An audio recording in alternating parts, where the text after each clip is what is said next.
Hola compañeros, ¿cómo están? Espero se encuentren bien. Bueno, hoy les voy a hablar acerca de tres composiciones que elegí según los periodos indicados que fueron el periodo Edad Media, Renacimiento y Barroco. Vamos a empezar un poquito por la Edad Media, contextualizar un poquito. En ese tiempo se vio mucho el crecimiento del cristianismo, la caída del Imperio Romano, la transformación de ese imperio a una religión como tal, como el catolicismo surgió.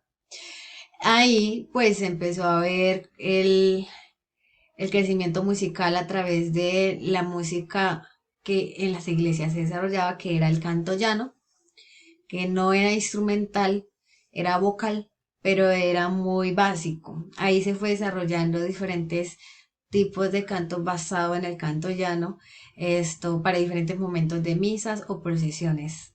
Entonces esa compilación de esos cantos que era como la himnodia, el responsorial, la salmodia, se unieron y en un momento se conformó lo que fue el canto gregoriano, que al entrar la Edad Media, ese fue la base para la polifonía primitiva, el cual permitió que se formara el órgano como nueva forma sacra vocal, que era esto basado en notas contra notas en cierta forma y más voces simultáneamente en cierta manera cantando y así, pero no de una manera muy elaborada, sino más como que eh, tratando como que de crecer un poquito más en ese lado, ¿no? Descubriendo diferentes maneras de hacer armonías. Empezamos con el canto, con el órgano, los órganos básicos que eran paralelo, modificado y libre. Después se hicieron unos más complejos y desarrollados, que fue el melismático y el discanto desarrollado, que se le denominó como polifonía aquitana y que provino de la escuela de Notre Dame. Y de esa escuela hubieron dos compositores de polifonía destacados. En ese fue Leonín, el primero en darle oportunidad al desarrollo de ese órgano y darle como esa iniciativa al duplo. Luego después está su sucesor, que fue Perotin, que desarrolló el triplum y el cuádruplum. La obra que yo elegí para poder analizar de la Edad Media fue el Viderum Omnis de Organum Quadruplum de Perotin.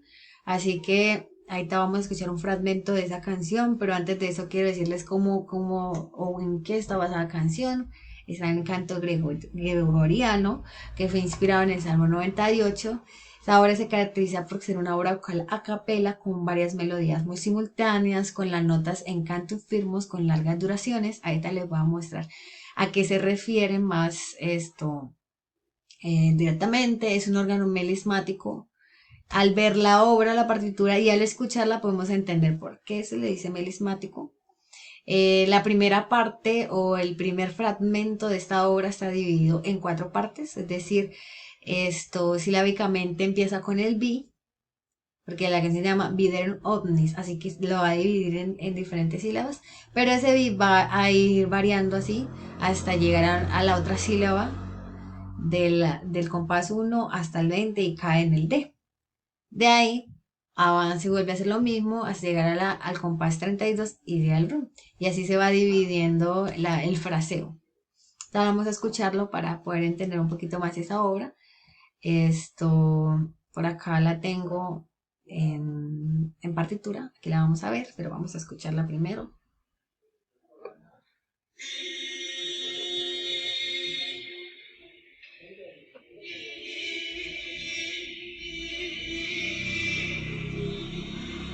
Empieza con el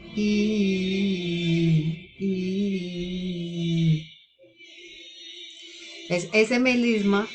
Sí, es que usa como melismático y se va desarrollando así hasta llegar al D y luego para un momento ahí en silencio y vuelve.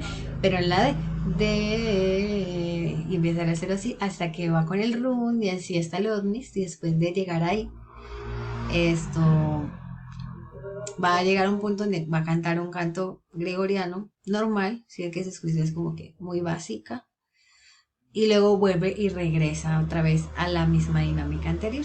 Y así es como se ve esa obra en partitura. Y les invito a que la puedan escuchar y verla aparte de eso, y para que puedan tener un poquito más de su desarrollo. Bueno, esa fue la obra que yo elegí.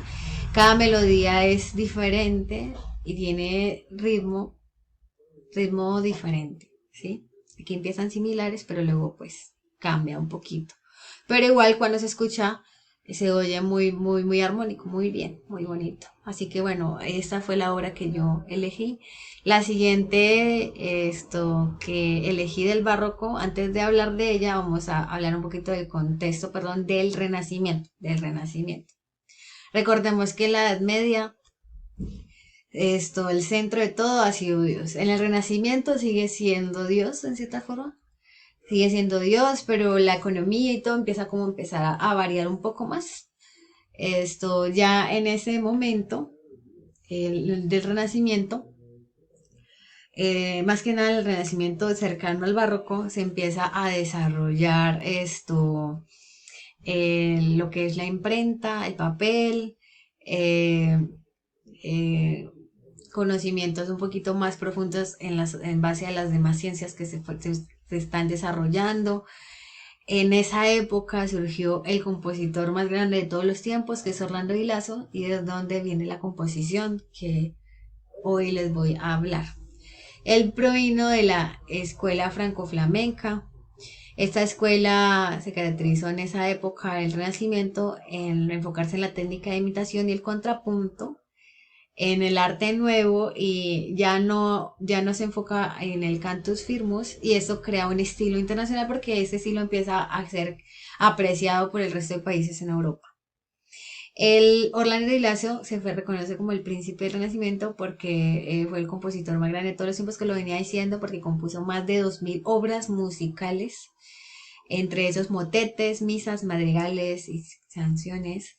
Y bueno, la canción que yo les voy a, o la obra que les voy a hablar es la Misa Pro Difuntis, en especial el Kyrie, porque la misa tiene diferentes, 9 momentos, ¿sí? En 9 momentos, esta misa está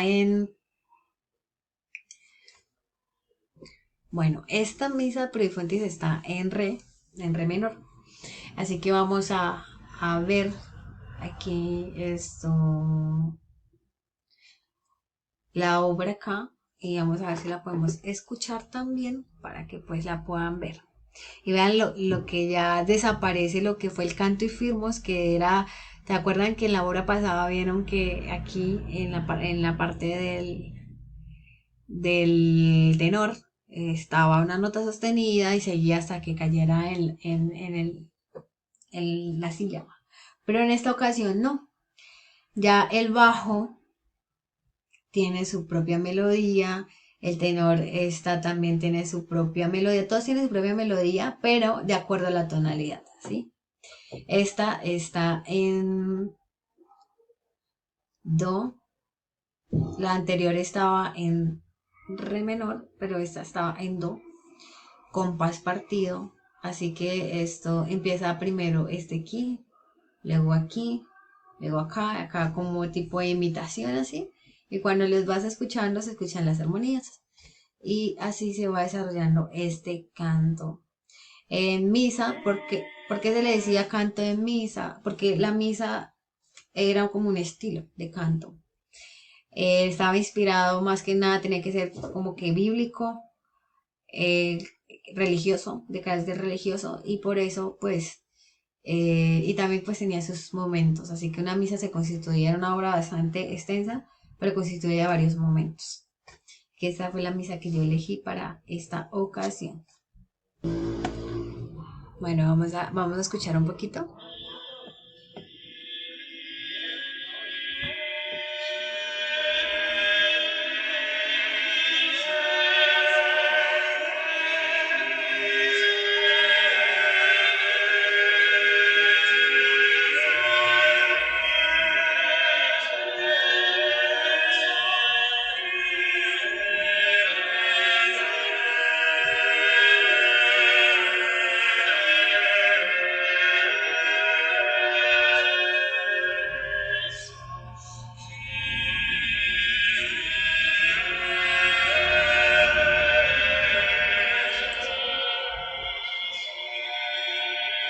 Bueno, aquí podemos ver que ya no, ya no hay así que se sostiene como que se sostiene, no, sino que ya el bajo se siente, ¿no?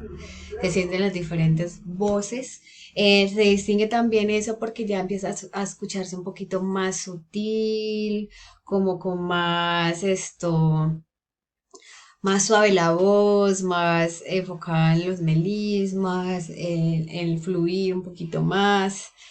Así que algo que es muy sorprendente de Orlando Di Lasso es que era políglota, o sea, sabía muchos idiomas y eso lo ayudó mucho creo que a componer bastante y a tener como esa eh, facilidad por la composición.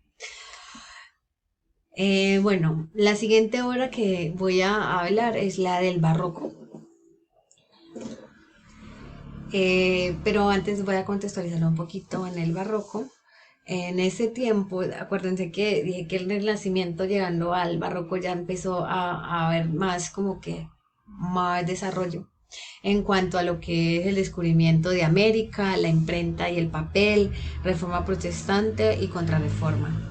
Y aparte de eso, pues esa época, el barroco, se destaca por ser una época de ser muy extravagantes, más de lo imperfecto, contrastes, sombra, luz. El barroco significa algo como una piedra no acabada, eh, no prolija. Entonces, en eso, hasta en el contexto literario, salió el culteranismo, el conceptismo, lo que habla acerca más de centrarse más en las emociones del hombre, lo que siente, cómo ve, ya no es Dios el centro, sino el mismo hombre es el centro. Y bueno, para la música, el contexto musical fue interesante porque ahí se desarrolló lo que fue la ópera, el oratorio y la pasión. Ahí se dio espacio a la expresividad, la comprensión de textos, nuevas técnicas musicales como el bajo continuo, la melodía acompañada, contrastes y el estilo concertado, el cual pues dio oportunidad para el estilo eclesiástico, camerístico y teatral. Ahí pues surgieron lo que fueron las formas de música y nuevos géneros, que fueron los vocales sacras, vocales profanas, instrumentales en grupo, instrumentales individuales, danzas, formas teatrales sacras, formas teatrales profanas. Y de allí pues ya surgió la melodía acompañada, que es más a lo instrumental, composiciones para instrumentales, solistas, y la canción que yo elegí fue una de Tommaso Albinoni en sol menor que se llama Adagio. Es una composición un poquito controversial porque se dice que el que ayudó a que esa composición se fuera a luz, ayudó a terminar de componer esa canción, que realmente no estaba totalmente terminada, sino que él la terminó, por decirlo así, o prácticamente la creó en base a eso. Así que está en tonalidad de sol menor, tiene 12 compases, está a 3 cuartos, es una música italiana, tiene cadencias y está compuesta para violín y órgano inicialmente, pero pues ahora ahí aparece en la partitura que es la que yo escuché, está 4 violines, un violonchelo y un contrabajo, si no estoy mal. Entonces ahí se escucha, es muy bonita. Auditivamente me gustó mucho esa obra desde que la escuché. Se escucha muy sentida, muy melancólica. Me gustó mucho la esencia de esa canción.